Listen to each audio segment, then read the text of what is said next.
ni kitu ambacho ni tricky sometime, kwa sababu miili yetu ni kama mashine ambazo huwa tunahisi tumezielewa, kumbe hatujazielewa, na sometimes hizi mashine huwa zinachukua na kucontrol maisha yetu, kwa sababu vile tunavyojisikia ndivyo ambavyo tunatenda, na yote yanaanzia kwenye vile ambavyo tunawaza. Wewe unawaza ya juu ama unawaza ya chini? Karibu tena na tena.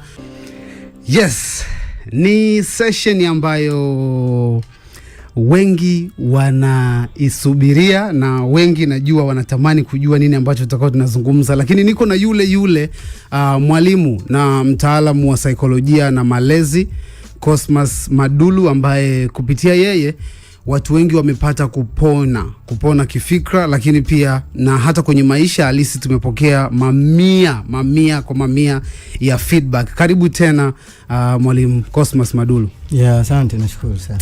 Okay, so ni kwenye episode nyingine ambayo bila kupoteza time nilishakupa nini tunazungumzia, kwamba uwezo wa kucontrol imagination zetu na memory zetu.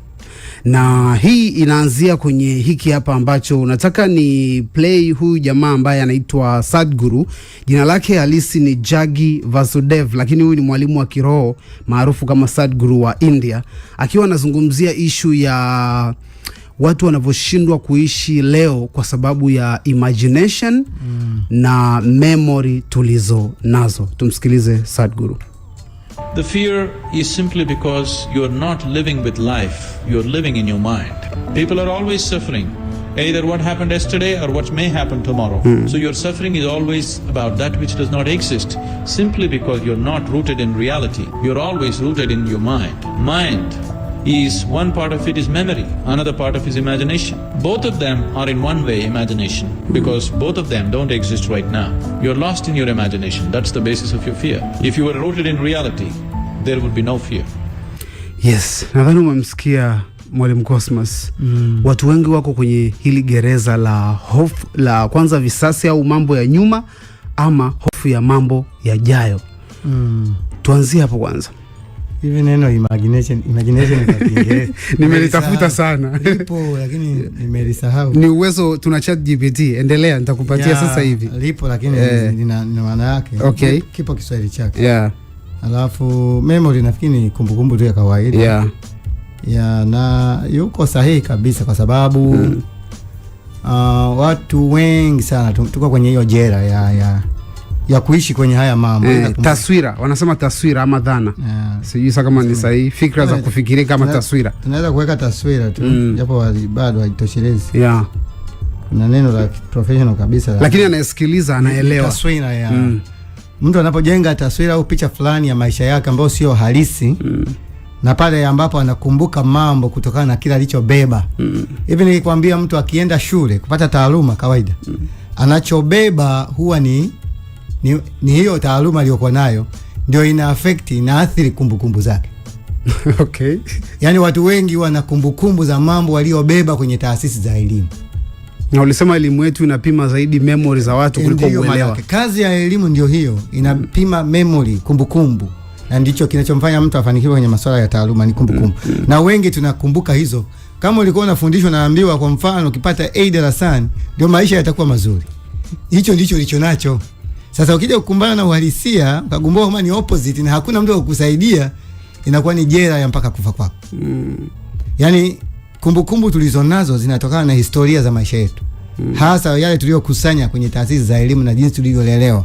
Na hizo ndio kimejenga ile tunachokiita kumbukumbu. Huwezi kukumbuka kile ambacho hauna. Unakumbuka kile ulichobeba, ndio kinatengeneza kumbukumbu yako. Kwa hiyo ulichobeba ni nini ndio memory yako, ndio kumbukumbu yako. Sasa unakumbuka nini kutokana na kile ulichobeba? Ndio maana hakuna mtu anaweza kuwa na kumbukumbu ya kile ambacho hajabeba. Wengi tumefungwa kwenye hizo jela za kumbukumbu ya mambo yaliyopita, ikiwemo taaluma uliobeba. Na unaweza ukayaishi sasa hivi badala ya kuishi yaliopo sasa hivi, ukaishi mambo ya nyuma moja kwa moja. Kuna mtu alikuwa anasema mtu aliyefariki jana alikuwa anaogopa sana kusema kinachotokea leo. Ndio. Kwa hiyo mtu anakufa na hofu moja kwa moja. Yaani ni kwamba ni kweli, na kuna watu wanaishi wako leo lakini wanaishi kuanzia jana. Yaani yupo leo ana exist lakini maisha yake ni kuanzia jana kurudi nyuma.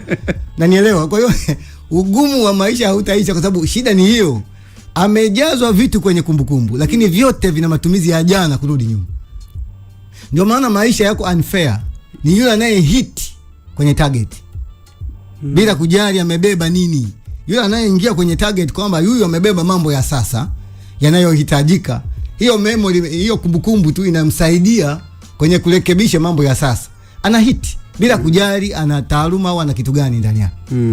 Kwa sababu maisha ni fair, maisha yako hivyo, yako very unfair. Jinsi ya kucontrol hivi vitu, unajua ni uwezo ambao tayari ni ability tunayo ya kuimagine. Unaweza ukaimagine kesho litakutokea jambo fulani kutokana na mambo unayoyaona, lakini alipo real. Tumeumbwa na vitu vinaitwa tendencies au maelekeo kwa wanadamu. Okay. Ikiwemo utaratibu, ikiwemo hiyo taswira, imagination, ikiwemo ubunifu. Kila mtu anazaliwa na hivyo vitu.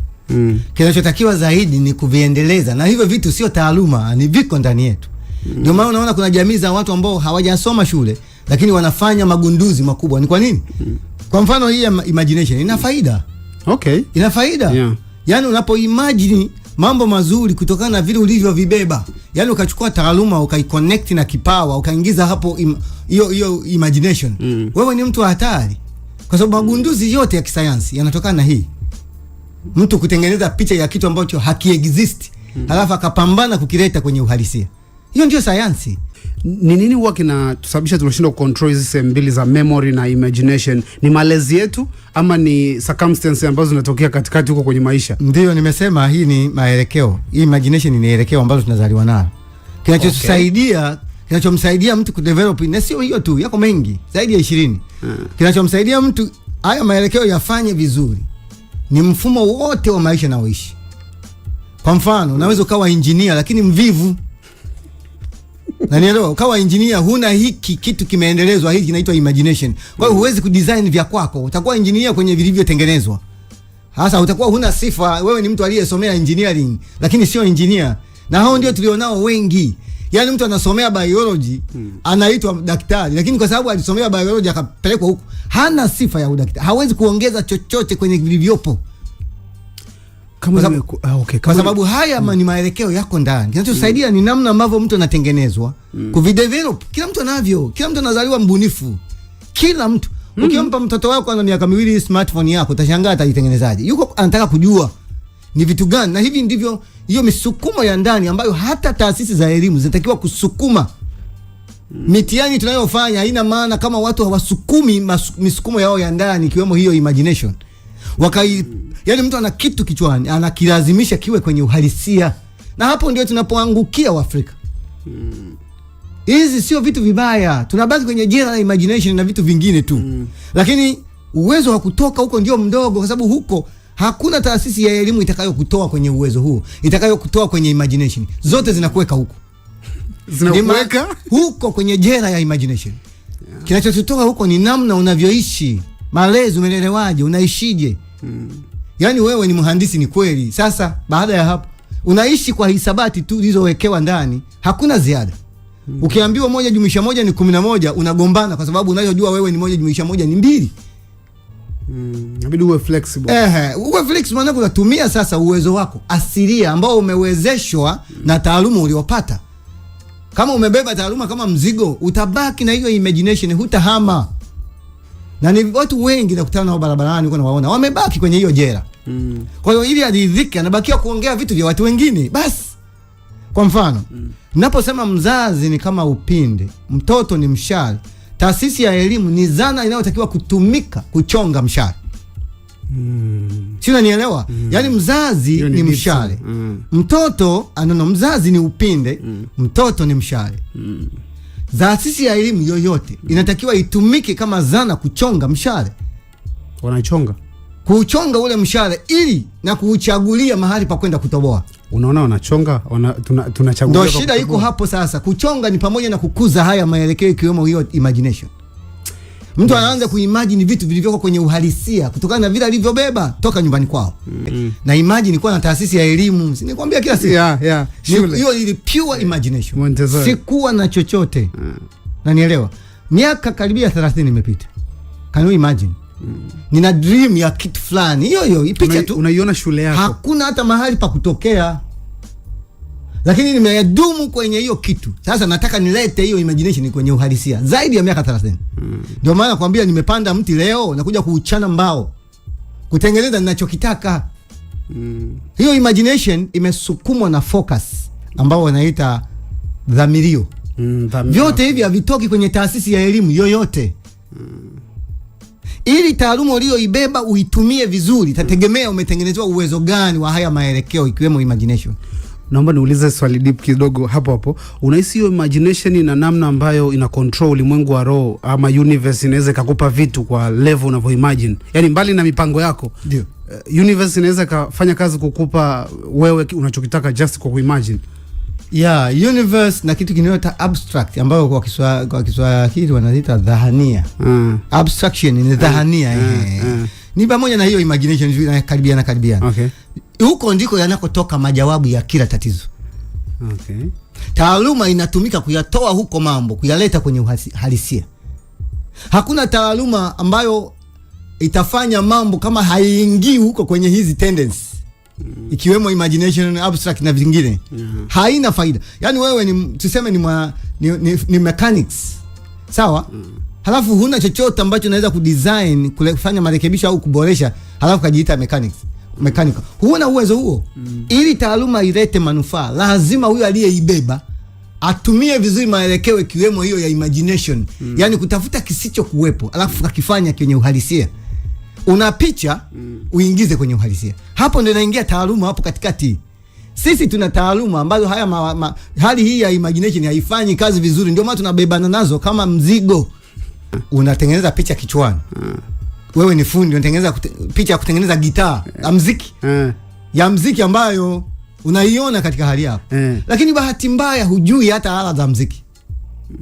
Lakini unaweza kutengeneza taswira. Sasa ili upate vizuri mambo yaende, hebu jifunze kwanza muziki huo, ala za muziki. Ongeze taaluma iliyoko hapo. Alafu ingia sasa kwenye kile unachokiona ambacho hakionekani. Ndio maana wewe unasema ukiona yasiyoonekana ndio utafanya yasiyowezekana. Maana yake ni kwamba ukililisha hii imagination yako chakula sahihi, italeza matunda kwa wanadamu. Wait, irudie. Ukiona yasiyoonekana utafanya yasiyowezekana. Mambo yasiyowezekana ni kwamba hayaonekani. Na ni haya ndio yanayolisha hizi imagination zetu ambazo zimetufunga. Yaani unapopata, kila mtu anayo hii hali, kila mtu. Lakini namna ya kuleta uhalisia ndio changamoto iko hapo. Hivi kwa mfano wewe umebeba taaluma ya engineering kwa mfano, natolea mfano. Halafu unaishi kama mtu aliyesoma Kiswahili. Hebu unanielewa? Lazima upalilie, utengeneze mazingira ya kufanya hayo uliobeba, yaani picha unazozitengeneza kichwani ziwe kwenye uhalisia. Vijana wengi wana picha ya maisha mazuri, ya kuendesha magari safi, kuwa na majumba makubwa. Safi, sio mbaya. Yeye ni mwanadamu, ametengeneza kutokana na kinachomzunguka. Lakini je, utakileta kwenye uhalisia namna gani? Unaanza kuishi kwenye hiyo safari bila kujali una nini. Na bila kujali ni wakati gani vitu vitatokea. Na ni bure kuwaza. Ni free. Kuwaza, kila mtu anawaza kila anacho. Lakini watu wanashindwa kufanya na ni bure. Kuna kuwaza na kufikiri. Okay. Hiyo ya imagination ni kufikiri, sio kuwaza. Yaani watu wengi wanaishi kwa kuwaza na ni hatari kuliko unavyofikiria. Kuwaza kunatokana na yaliyokutokea, yanayokuzunguka, matukio. Kufikiri ni kutafuta kisicho kuwepo, ikiwa ni chakula cha imagination. Wow. Yaani unapofikiri ni kwamba unatengeneza ambacho hakipo. Watu wengi wanaishi na mawazo. Waulize vijana wengi na watu wengi, mawazo nini kimemtokea ndicho kinaamua awe katika hali hiyo. Huwezi kwenda. Ndio memory anaishi. Ndio gereza la memory. Ndio memory hizo. Watu wengi wanaishi kwa kuwaza, wanawaza yaliyowatokea na huko ndio memory iliko. Ukisha kuwa huru kuondoka huko, utakuwa sio mtu wa kawaida duniani. Kwa hiyo cha msingi ni kuwa hivyo, uwe salama, uishi juu ya matukio. Ukiona falsafa za dunia hii, watawala wengi wa ulimwengu huu wanafanikiwa kwa kutumia matukio ya kijamii. Wanaibua tukio, jamii inahama kwenye kile kilichokuwepo. Ni very scientific. Spinning. Watu wote wa kawaida wanaishi kwa matukio. Na ndio jela ya haya iko hapo. Ukiona umetoka kwenye mtego wa kuishi kwa matukio, you are done. Wewe ni mtu katikati ya watu. Wengi hata ukisikia vijana wanaishi ni mchezo, mpira wa miguu kuanzia asubuhi, Ronaldo alipiga hivi, matukio tu. Yaani wamefungwa kwenye hiyo, lakini mawazo yao sasa wanataka wawe na maisha yako, wana imagination ya vitu ambavyo ili uviishi hivyo, ondoka kwenye kuishi kwenye matukio. Okay, ondoka kuishi. Hiyo ni jela kubwa na imefunga mamilioni ya watu duniani, sio wewe na mimi tu.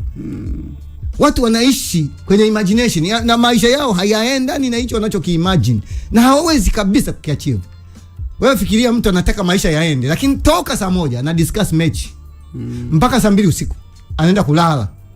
Anaomba jero ya nauli, anaenda kulala. Lakini ukimwambia maisha yanayotaka, atakwambia nataka benzi, nataka, ana magari aina zote za dunia anazijua kichwani. Anawaza, afikiri.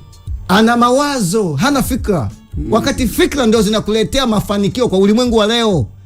Hakuna mtu anafanikiwa kwenye dunia ya leo kwa mawazo. No, mawazo ni used. Kama kuwa na gari ambayo ni used. Unawaza, mawazo ni vitu vinatokana na vitu used. Memory. Ya vitu ambavyo tayari vimetengenezeka kutokana na kilichokutokea na experience uliyopata. Ni used. Fikra ndio smart and brand new thing.